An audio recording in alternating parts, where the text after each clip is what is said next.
Hello, and welcome to Decarbonize, the clean energy podcast from Fresh Energy. Fresh Energy is a Minnesota nonprofit working to speed our state's transition to a clean energy economy. My name is Jo Olson. I'm the Communications and Engagement Director at Fresh Energy, and I'm joined today by our entire Energy Access and Equity team. And I should mention, the reason I have everyone here today is because the team is undergoing an evolution, what I've lovingly been calling Energy Access and Equity 2.0. But before we go into those details, I want to welcome our guests. Ben Passer, outgoing Lead Director of Energy Access and Equity. Anjali Baines, incoming Lead Director. Janice Watts, Fresh Energy's new Director of Culture and Partnerships. And Mari Ojeda, who is still a fresh face on the team, having come to Fresh Energy just this spring. Welcome to you all. Hey, Thank Joe. you. Hey, everyone. Hello. Thanks. All right, well, those who know Fresh Energy know that equity is a central pillar of our mission and a priority across the organization. Our Energy Access and Equity Department is where the organization and the staff with me today focus specifically on policies and programs that reduce the energy burden on under-resourced communities, increase opportunities for and access to clean energy jobs, and ensure our policy-based solutions and Fresh Energy operations are equitable in both process and outcome. So, we are about to witness a proverbial passing of the baton as Ben Passer, Lead Director and Founder of Energy Access and Equity Program here, transitions away from Fresh Energy into a new role as Senior Program Officer for Midwest Climate and Energy at the McKnight Foundation in early September. So I speak for everyone at Fresh Energy when I say that we all wish Ben the very best, and I cannot emphasize enough how this move to McKnight is a monumental win for all organizations working in clean energy and climate justice throughout all of the Midwest. So I've gathered Ben, Mari, Janice, and Anjali together today to talk about energy access and equity, and not to put them on the spot or anything, but what their hopes, dreams, and expectations are for the next iteration of the program, 3 years after its founding. But first, let's go back in time to 2018. Ben, what were you thinking when you were approached by the leadership at Fresh Energy to start and lead the Energy Access and Equity Program? Thanks, Joe. So I'm Ben Passer, outgoing Lead Director of Energy Access and Equity. I use he, him, his pronouns. And I'll just start by saying I hope this metaphor isn't too cheesy, but I like to think of the Energy Access and Equity Program at Fresh Energy as a fruit-bearing tree. The program, as we know it today, has had a few years to mature, and I'd like to think that it's now bearing fruit. But the seeds of this work were planted even before we started the program in 2018, with folks like a former Fresh Energy colleague of ours, Shantara Hardy, who led related work during her time here, with areas of our work like our Minnesota Multifamily Affordable Housing Energy Network, which is an absolute mouthful to say, so we lovingly refer to it as Mama Hen, and that growing to broader issues of affordability and access. With relationship building, especially with organizations and groups that we haven't always done a great job of collaborating and partnering with in the past. All of those pieces are part of our history and part of our journey. They're part of Fresh Energy's story. So when we decided to start the Energy Access and Equity Program in 2018, I thought that it was naturally building upon the work and relationships in which we had already begun to invest. We had planted the seed, we had watered and nurtured it, and the start of the program was the moment when the seedling began to sprout. But my wife is a gardener, and as she would tell you, there is still a lot of work to do after that seedling sprouts.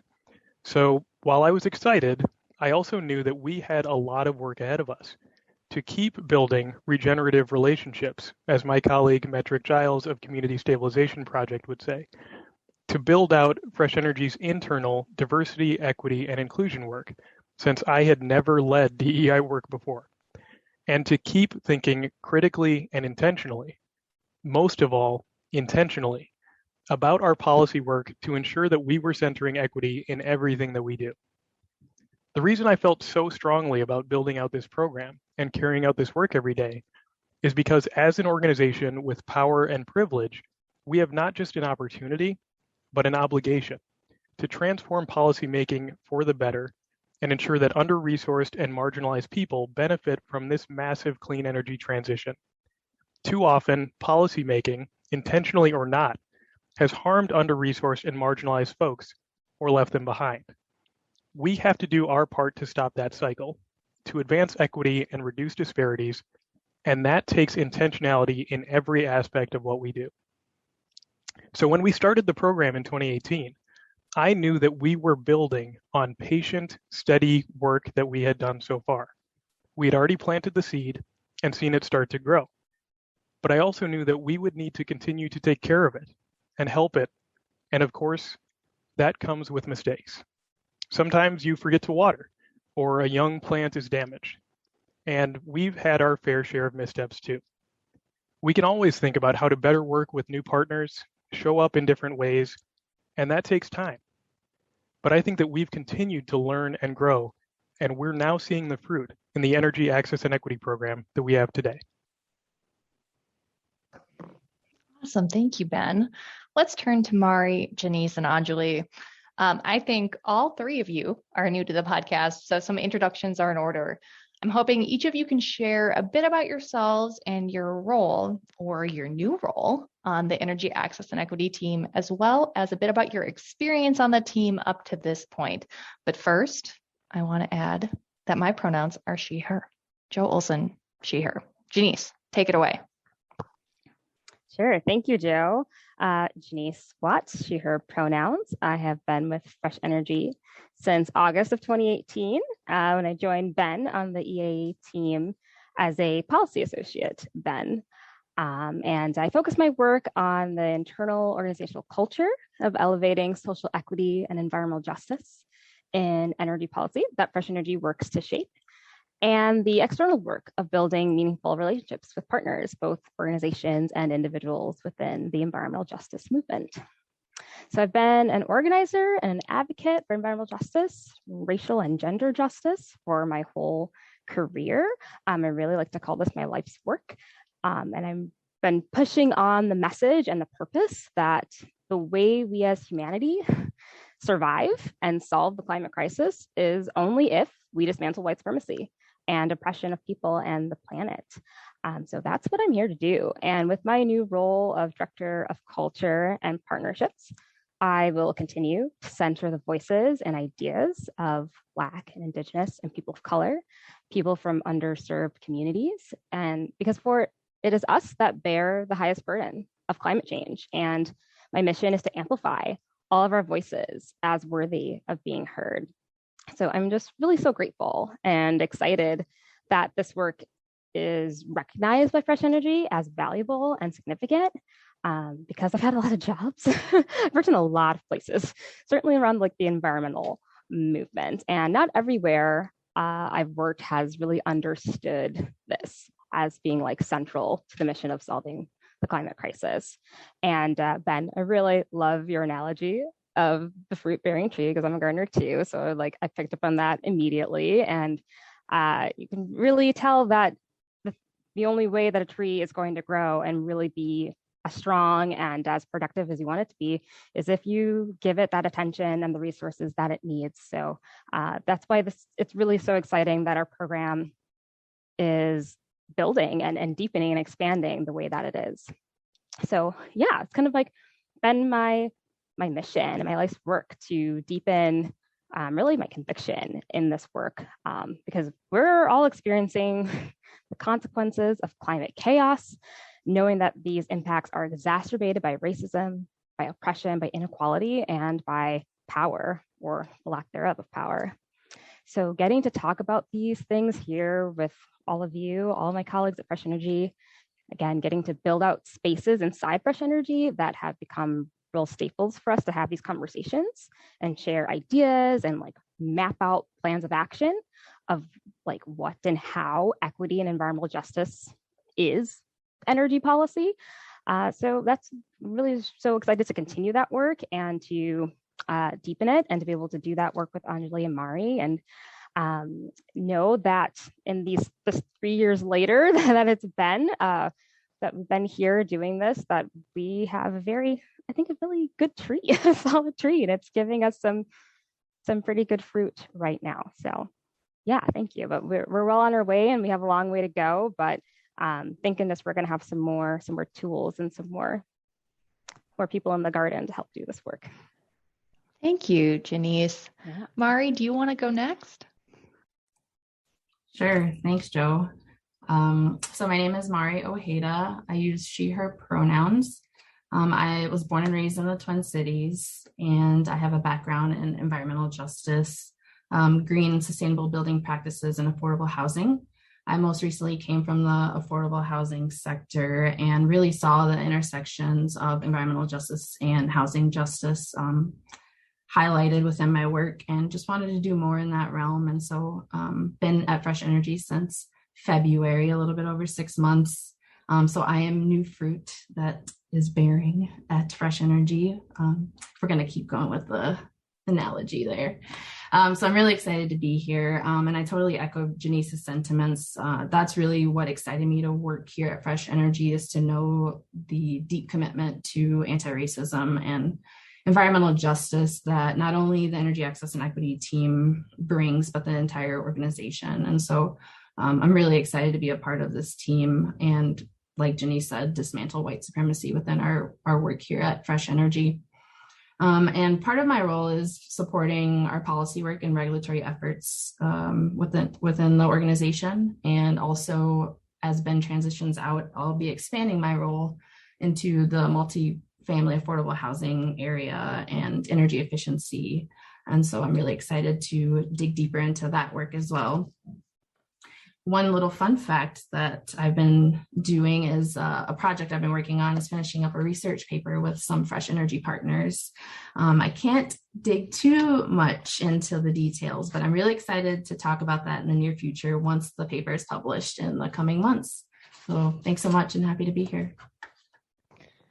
Thank you, Mari. And Anjali. Awesome, thank you, Joe. So my name is Anjali Baines, she, her pronouns, and as the incoming lead director, I'm actually the newest member of the Energy Access and Equity team. I'm coming to this role from the Energy Transition team, though, another team at Fresh Energy, which focuses on decarbonizing end-use sectors like buildings and transportation, primarily through beneficial electrification. On that team, I'd been leading our electric transportation program, which had been my role since I first joined Fresh Energy almost 2 years ago, which is wild to say. That's pandemic time for you. But in that time, I've gotten to work on a slew of electric transportation policies aimed at accelerating adoption of electric vehicles, supporting that adoption through charging infrastructure investments, and expanding access to these cleaner vehicles.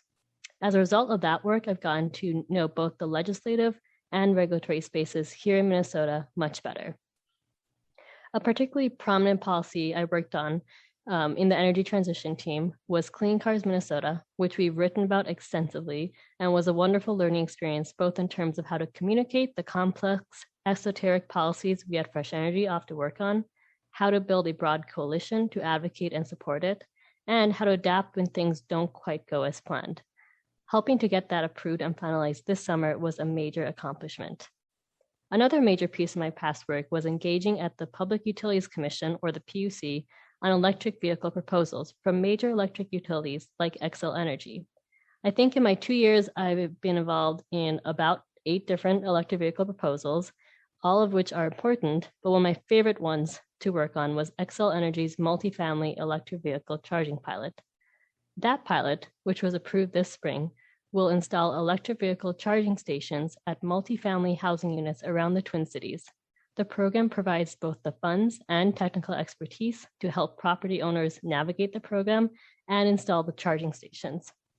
Xcel Energy's multifamily electric vehicle charging pilot actually fits in really well within the Energy Access and Equity team priorities, since its goal is to expand access to home charging for residents of multifamily housing, a customer class that to date has not had the same access to home charging as single-family home residents. The program also includes a carve-out for affordable housing units and provides additional funds for them to participate. I'm excited to continue to focus on and expand these equity-oriented elements of my electric transportation work in my new role in addition to continue the great work Ben has built up, especially in the regulatory space.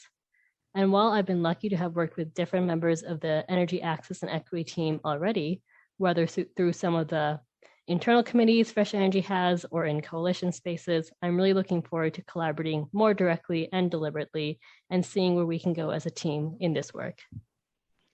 Gosh, and for so long, it felt like, Anjali, you and I were the newbies because we started at the same time. And again, I just can't believe it's been 2 years and we've got a bunch of new faces and kind of staff at Fresh Energy, including Mari. So now I've heard from Fresh Energy's executive director, Michael Noble, that he often gets questions from folks at nonprofits around the country about our diversity, equity, and inclusion work, as well as the energy access and equity work that we're doing. Both have created really powerful models and people have been taking notice. And that's thanks to all of your efforts and the efforts of the whole Fresh Energy team. So what have you heard from other organizations and peers as far as their reactions to how Fresh Energy built this program? Is there anything about how the team works together or approaches Fresh Energy's policy and DEI work that you think contributes to the effectiveness of the team? Ben, let's start with you. Sure. It's been great over the last few years to hear from different colleagues and organizations who have taken notice of Fresh Energy's work, both inside and out. A few folks have kindly shared with me that the Energy Access and Equity Program has inspired similar structures or approaches at their own organizations.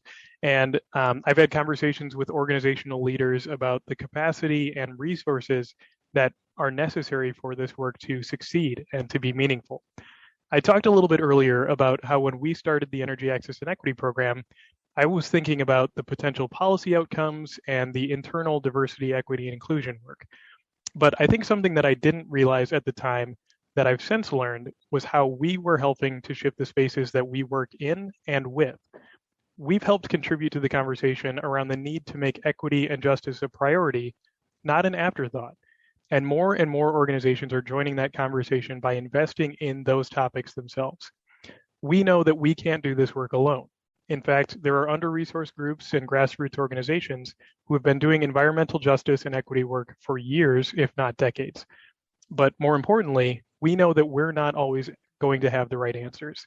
So it's important that different organizations from different sectors also lean into this equity and justice work together to make change. In terms of how we work together, I think trust has been a huge part of it.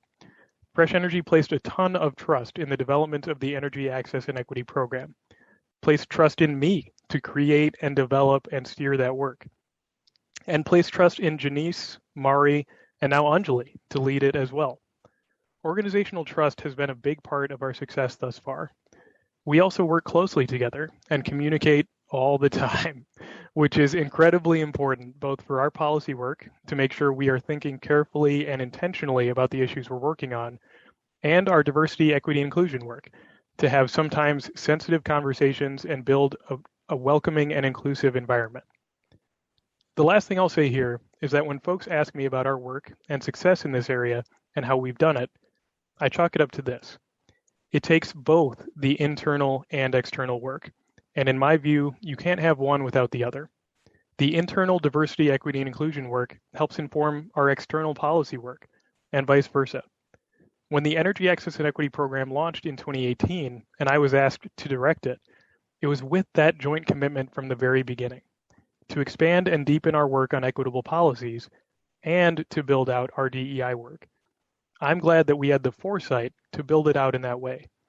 And I'm so thankful to my colleagues, including and especially Janice, who was my tag team partner in everything for 2.5 years, Mari, who joined the team a little over 6 months ago and has helped raise our game in every single way, and Anjali, who will now carry this work even further and higher.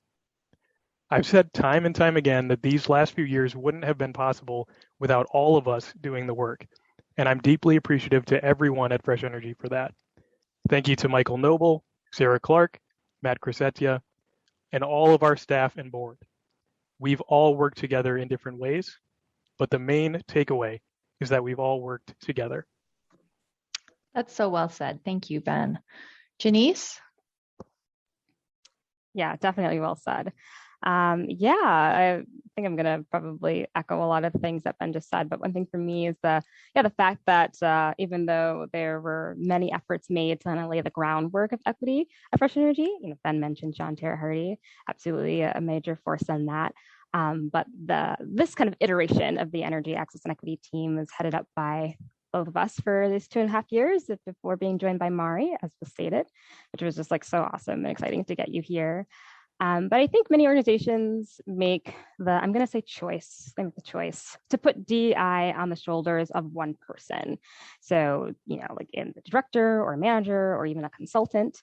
And that one position doesn't have the partnership of a team to work through and let alone the support of the whole organization to take on the work. So a major factor of the progress we've been able to make is that Ben and I had each other. Like you said, we were a tag team. But we also had the leadership and full staff, everyone's commitment and responsibility, and the space to really learn as we go in doing this work. I admit readily and often, I hope often enough, that I don't have all the answers to this work. I don't really know all the things it's going to take to dismantle white supremacy, both within Fresh Energy and within the wider environmental community. But I always feel like I have the space to explore and ask good questions of my colleagues, and that there's a real earnestness from the whole team at Fresh Energy and the willingness to engage with these questions. So I am definitely not saying that this is easy, because it's not. It's in fact really, really hard and really trying to talk about oppression all the time, especially as a Black person, as an Indigenous person, as a woman. And it sometimes feels like I'm jumping in without knowing where the bottom is. You're just going to jump in and trust that you're going to be okay.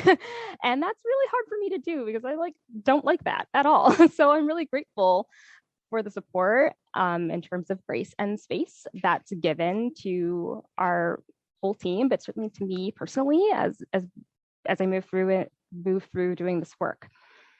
So I really think that that's a huge part of the effectiveness of our team and the work we're doing here.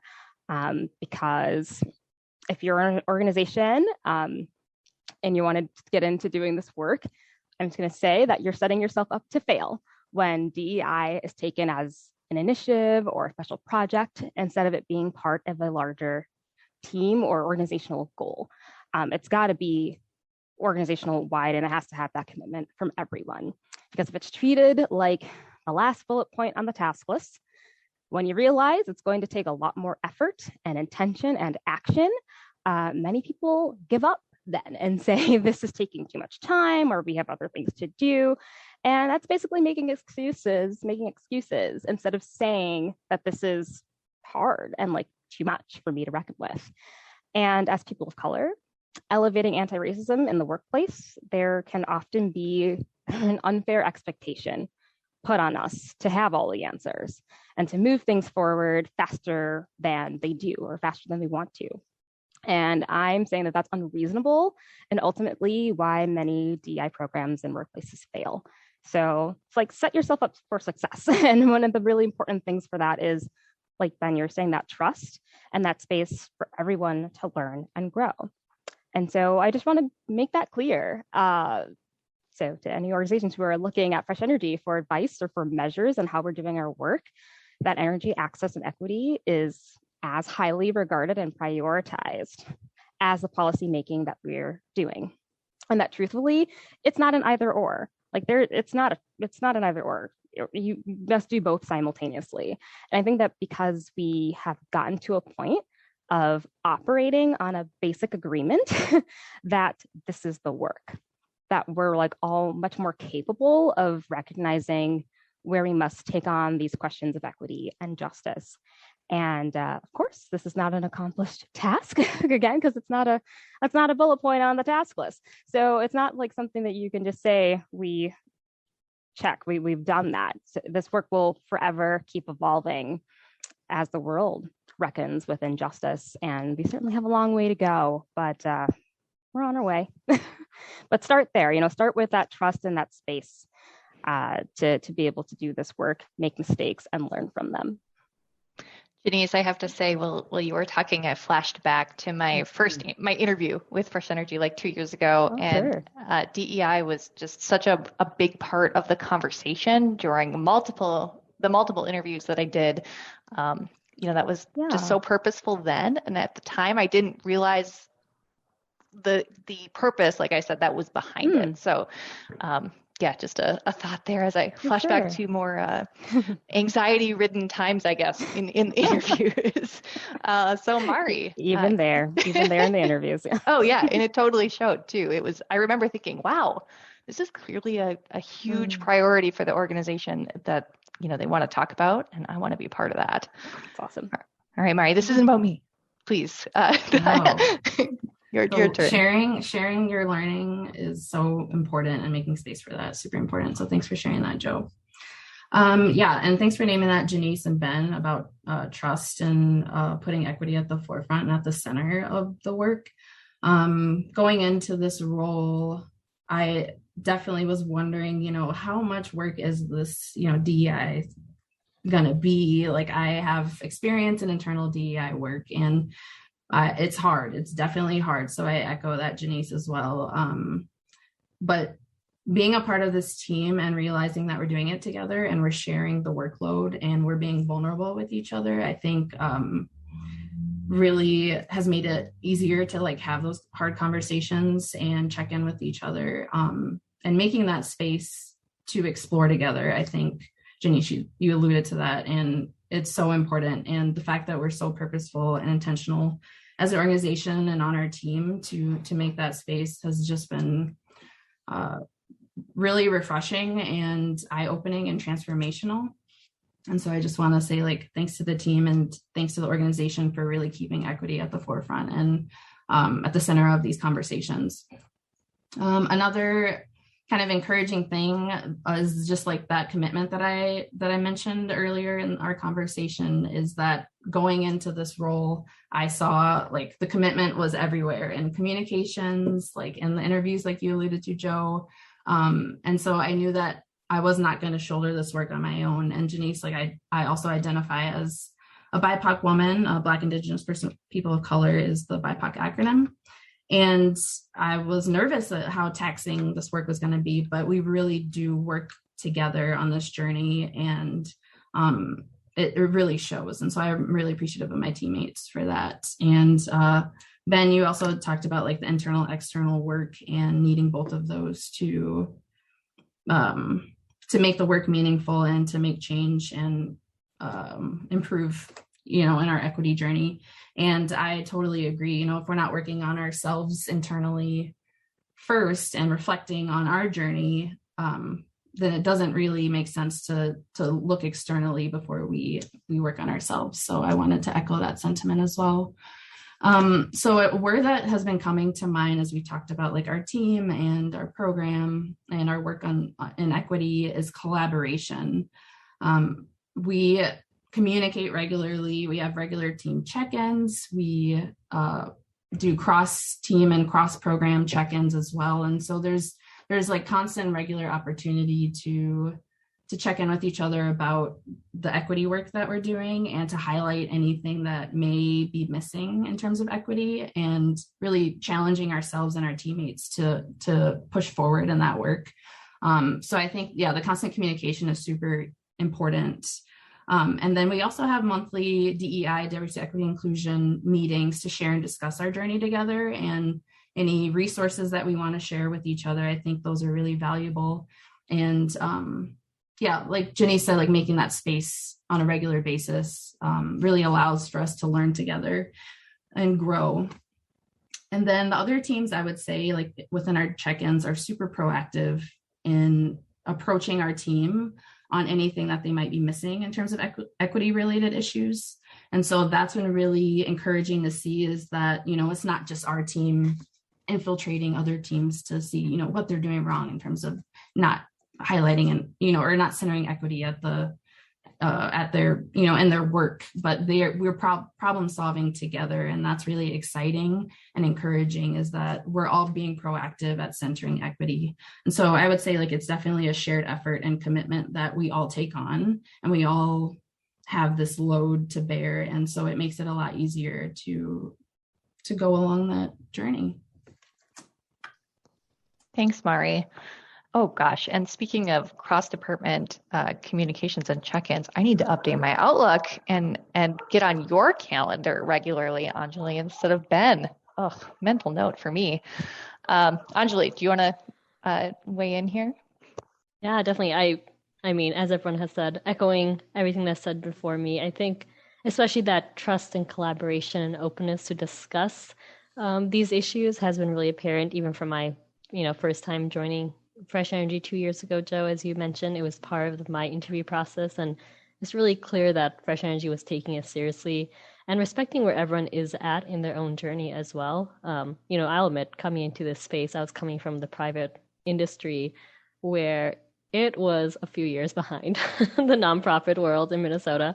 So coming in and hearing even just different terms and a different way of thinking about these issues and learning how to even just do policy advocacy with equity on, at the top of my mind, it required a lot of asking questions and listening. And I never felt that, and at no point did I feel like I couldn't ask those questions and it wasn't met with respect and a willingness to share. So I think that true willingness to engage and reflect on our own culpabilities in this process, but accept it without derailing the progress and moving forward has been instrumental in Fresh Energy being able to do this work. And as I was thinking about why Fresh Energy has so much trust built in, I think it comes down to the fact that Fresh Energy also treats each of its staff as humans first, which I think is just at the center of even being able to do any of this work, is recognizing that humanity. And that was really apparent during both the pandemic and the racial reckonings. Both very difficult times, but the staff and the leadership really made it a point to listen and be attuned to how we as people were doing in this difficult time by checking in, by just letting us know, take some time off or holding sessions for us to talk. And I think that was a really rare sort of leadership that I've definitely not gotten my previous organizations, and really just hits home as to the fact that Fresh Energy has that trust because it also sees us as the people and humans that make up an organization rather than just workers doing the work. So, I really want to thank Michael, our Deputy Director, Sarah, and especially our Senior Director of Operations, Matt, and our Office Manager, Liz, for being there for us in the last 18 months, especially, and helping us be able to thrive throughout that time and support each other so we can even do this work in the first place.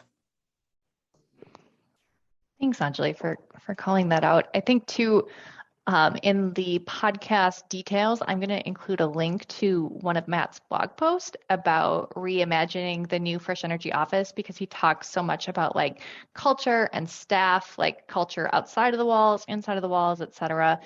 So I'm going to link to that in the details for those listening.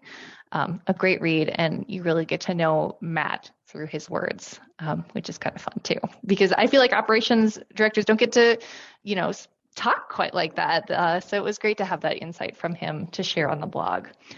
So I think it's nice to occasionally pull back the curtain and let folks know how we approach our work here at Fresh Energy. Ben, in your reflection blog post that we published, it must be 3-4 weeks back at this point, you pointed out that the work of energy access and equity is a journey. Do you want to talk a little bit about how, as the departing lead director, you have felt about the journey so far as the, maybe master gardener, to bring back the terminology we've been using here? Sure. Thanks, Joe. I will spare everyone and all of our listeners by not using the fruit-bearing tree metaphor again. But I think the most important part about the word journey is that it implies movement, or at least suggests that one is not standing still or remaining in one place. And I think that's true of Fresh Energy's energy access and equity work and our organizational commitments to diversity, equity, inclusion, and anti-racism. There's no destination or endpoint. Instead, the work is continuous. And in doing it, we have to commit to learning and growing, as I talked about earlier. So as I prepare to depart Fresh Energy, I leave this role and this work with so much gratitude and appreciation for the journey that we've been on. As I mentioned earlier, it hasn't always been easy, and we haven't always gotten it right, but that in itself is part of the journey. Mistakes and failures are an opportunity to improve, to think differently, to try again.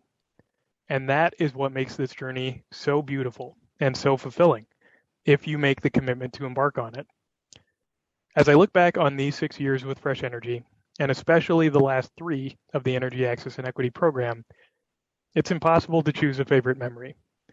I think about how my portfolio grew over a few years, which eventually led to the creation of the program and bringing Janice on board, which then catalyzed and grew our work even more and allowed us to bring Mari on board. Those 2 moments, adding Janice and Mari to the team, are some of my favorite milestones on this journey because they demonstrate Fresh Energy's investment in this work and in 2 incredible people. I think about our monthly DEI committee meetings and the various Fresh Energy staff who have contributed so meaningfully in that space. The DEI, or Diversity, Equity, Inclusion Committee, was where we developed Fresh Energy's public-facing commitment to diversity, equity, and inclusion, created internal systems like DEI-focused goal setting and a staff survey to better track and understand our own diversity, and also advanced other initiatives. This internal work helped lay the groundwork for a dedicated Women Trans Ven group, where Fresh Energy staff explore and advance topics related to gender. I think about our program achievements over the years, increasing utility investments in energy efficiency programs serving under-resourced households and renters, working with XL Energy to develop income-eligible incentives in its rooftop solar program, and collaborating with many different organizations and entities in different coalitions and tables, just to name a few. I think about our work together over the last year to re-examine and deepen our journey with our commitment to anti-racism. And I think about how we have shown that it's not just possible, but imperative to work on both equity and climate, not just one or the other. As I said in my reflection post, working on climate and working on equity is only an either-or choice if we decide to make it so. It has been remarkable to be part of Fresh Energy's evolution over the last 6 years that I've been here. Equity and justice are now woven throughout our strategic framework, which is at the core of everything that we do. We've made some great progress on equitable energy policy, like the passage of the Energy Conservation and Optimization, or ECO Act, earlier this year. And by continuing to invest in relationships and carrying on the external and internal work we've been doing, Fresh Energy is well positioned for even more successes on the path ahead. This work is a journey, and I'm grateful to have been a part of it. Ben, and we are grateful to have had you. So I don't want to put anyone on the spot right now. I think I said I wouldn't do that earlier. So I'm not going to ask those typical what's next for the program type questions to make you all nervous, in part because we already know the answer. What's next for the program is basically to continue to build on the crucial foundational work that you are all doing to ensure an equitable and just energy transition, which is one of Fresh Energy's key strategic imperatives that guides the entire organization's work. So for all of those of you who are listening who want the nuts and bolts of what's next, stay tuned to our blog. It'll all be posted there later in September, specifically on that topic. So hold your horses. Instead, let's close with hope and optimism. Knowing that there's no one be-all, end-all answer, could each of you say a little bit about your hopes and dreams for a just and equitable energy transition and what that looks like right here in Minnesota? Anjali, as the new lead director of the team, let's start with you. Thank you, Jo. Just to start off, I just want to say much of my reflection on this stems from the wonderful work and words of both Janice and Ben and many other leaders in the equity and climate justice space who, as Ben mentioned, have been working on this for much longer than I have. So thank you to all of them first and foremost. The use of the word hope actually reminds me of something that the climate scientist and communicator Dr. Ayanna Elizabeth Johnson wrote about in the Washington Post last year, which is that hope by itself won't get us to where we want to go. We also have to have, quote, truth, courage, and solutions. I think in the last 2 years, we as an organization and more broadly as climate advocates in Minnesota have gotten better at using all 3 of those tools to build towards the future we want. But there is still a ways for us to go, for us as well as others. And I'm looking forward to continuing to get better at centering equity in all the policy work we do and using those 3 tools Dr. Johnson mentioned, especially courage. Imagining a just and equitable energy transition in Minnesota will take courage to do things differently than how they've been done, especially in the venues of power we at Fresh Energy work in and have influence in, and which are both very technical and process-driven, and therefore inaccessible to most people. We'll also need courage and steady commitment to bring in more people to help create the solutions we need, especially the folks from the communities who are being and will be most impacted by climate change. I think many advocates in the space recognize these things, so I'm definitely not saying anything original here, but the hardest part is actually putting these ideas into practice and being able to step back from that constant state of urgency we find ourselves in often in this work and move a little bit slower and build these things, build these new way of doing things with new people and build the relationships to support that change. That's especially where the courage will be most needed. So a just and equitable energy transition in Minnesota will have courage, open dialogue, willingness to experience discomfort and work together to find solutions. As I mentioned, given Fresh Energy's experience in technical venues of power like the PUC, I'm looking forward to learning how to translate those venues to new partners, to be able to bring in new partners or the general public and have them participate and share what they think the future should be. A just and equitable energy transition will have vibrant and diverse participation and collaboration, where we are working towards a common goal and finding common ground to do so. It includes listening with humility, trying new things and stumbling, and learning from those stumbles, like Ben said, and sharing them so others can learn from them as well. It includes seeing how things are connected and finding solutions that can solve multiple problems in multiple areas instead of just trying to change one thing at a time. That might seem abstract, but an example that's often mentioned nowadays is supporting economic recovery from the pandemic by investing in climate jobs. So solving a few things rather than trying to tackle either of them separately. A Fresh Energy board member in a meeting recently also had a great example. She mentioned how fewer cars or even buses might be needed if we made sure that neighborhoods had sufficient goods and services within them, like healthy grocery stores, pharmacies, work opportunities, etc. So by building those services in the neighborhoods, you could reduce carbon emissions while also increasing economic opportunities, access to healthy foods, etc. So those are some examples of what I mean by seeing the connections and leaning into them.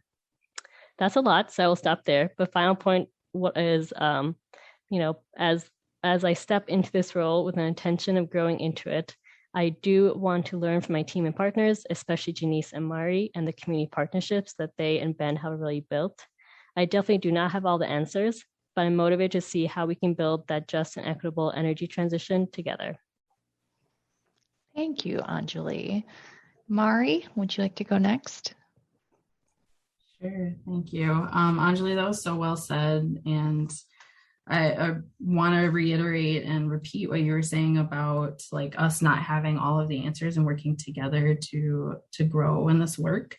I loved what you said about like being courageous and also like making this work more accessible to folks that have been historically like denied access to some of these sectors. So yeah, I definitely want to repeat that like our work, we should make it more accessible and less intimidating to folks who've been historically marginalized in this work, and translating it and bringing in new partners for sure. That was really well said. And yeah, totally agree with you there. But my first hope and dream is to perhaps ask Ben to stay on our EAE team. No? Okay. All right. Well, moving on. So other things that I think are some opportunities for Minnesota is that, first of all, acknowledgement of, our history in our state. I think Minnesota has a lot of work to do in terms of acknowledging like our past harms and our systemic and racial injustice that we've created.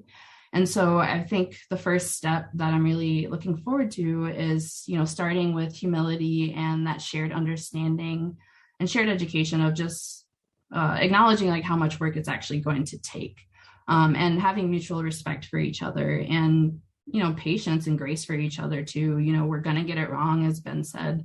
We'll make mistakes, and that's okay as long as we stay committed to this work and, lift each other up when they need to be lifted up. And my hope is that the past year is truly a lesson for us that we will never forget.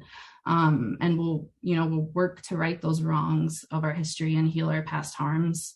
And I'm just so looking forward to the momentum that this work is gaining and deepening our relationships with each other within the organization, but also with our partners on the ground, and expanding those partnerships, and making it, like Anjali said, like more accessible to folks. And so, yeah, I'm really excited for the momentum and to just keep moving forward. Thank you, Mari. Janice, do you want to take the reins now? Sure. Yeah. Thank you both for your answers.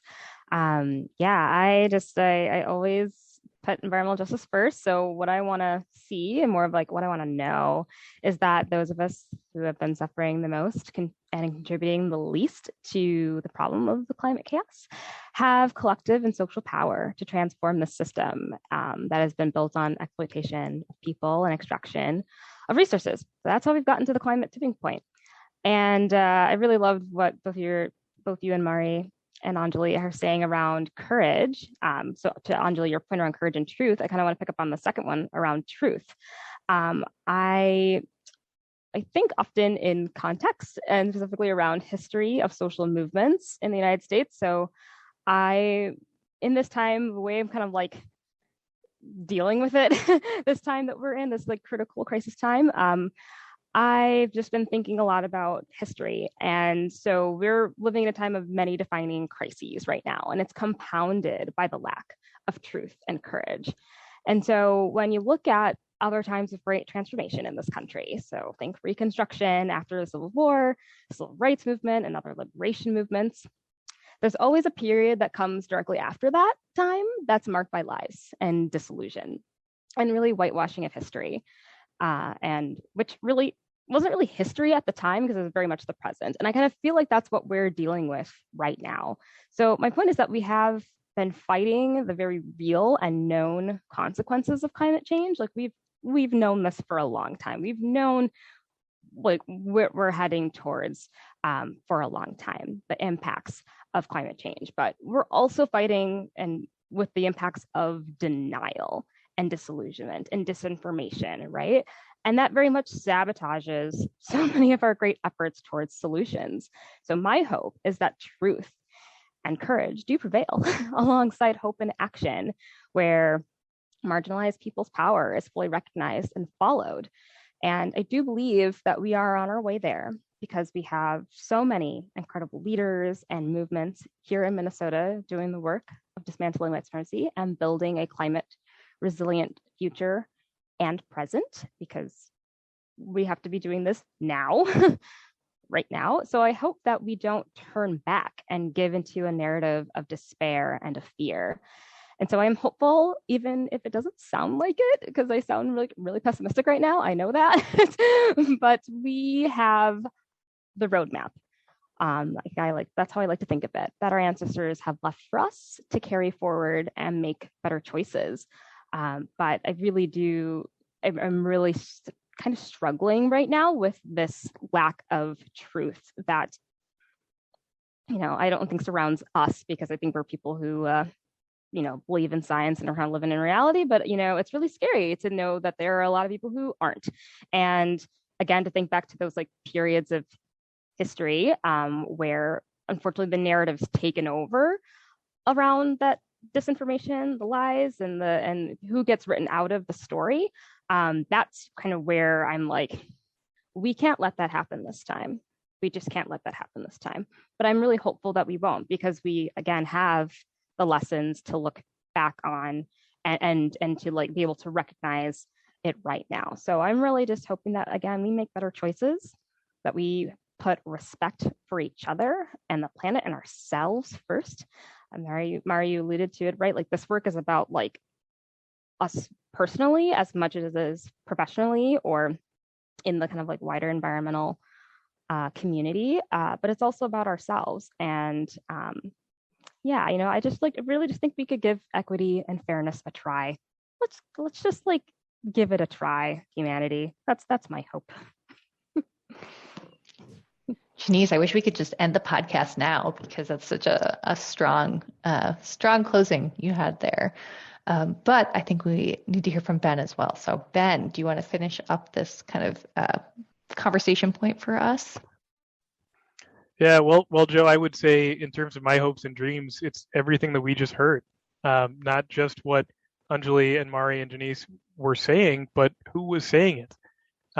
My hopes and dreams for an equitable and just energy transition in Minnesota and beyond are that we have talented people doing the work with passion and dedication and humility.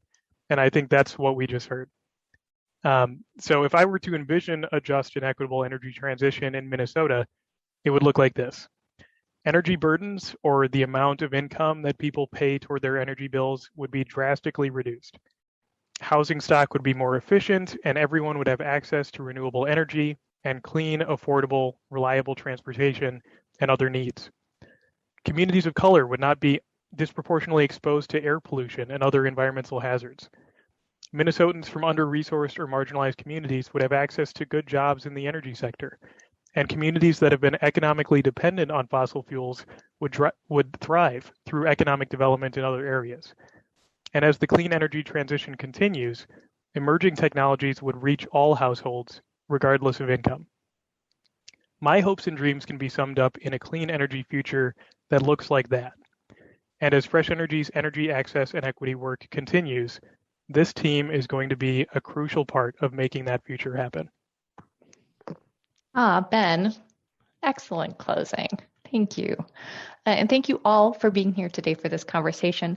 I think this is the last time we'll all virtually be together under the Fresh Energy umbrella at a meeting. So virtual high fives and hugs as we say farewell. Bye, everyone. Bye. Bye, everybody. Thank you. Thank you for this. Thank you.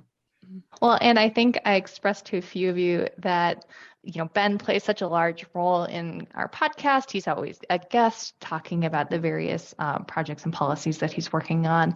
And after this conversation, I have absolute confidence in the three of you, and I know we'll be hearing from each of you a lot more on Decarbonize, the Clean Energy Podcast. So thank you everyone listening for joining us. If you're hungry for more or want to get involved, visit fresh-energy.org. And while you're there, why don't you register and join us for our 2021 virtual benefit breakfast, which is right around the corner on October 14th. At the breakfast, we'll be welcoming award-winning climate tech entrepreneur Danelle Baird, CEO of Brooklyn-based Block Power, for a fascinating discussion about how ambitious public policy can spur private markets toward a just, carbon-neutral future. And when you register, did you know that you can join a staff person's virtual table for the morning? I think everyone here on the podcast today is hosting a table, so just choose one of our names from the drop-down at the bottom of the online registration form. And speaking of the breakfast, I want to give a thank you and a shout out to some of our benefit breakfast sponsors. Thank you to our title sponsor, Parable Wealth Partners, and to our innovation and technology sponsor, Mortenson. Thank you also to Atomic Data, Evergreen Energy, District Energy St. Paul, Impact Power Solutions, Apex Clean Energy, Climate Generation, the Conley Family Foundation, Design 45, Minneapolis Foundation, Chuck and Candice Nadler, Old National Bank, and Sunrise Banks. And our listeners can support Fresh Energy's work by making a donation today. Visit our website at fresh-energy.org and click Donate in the upper right corner. Thank you for listening.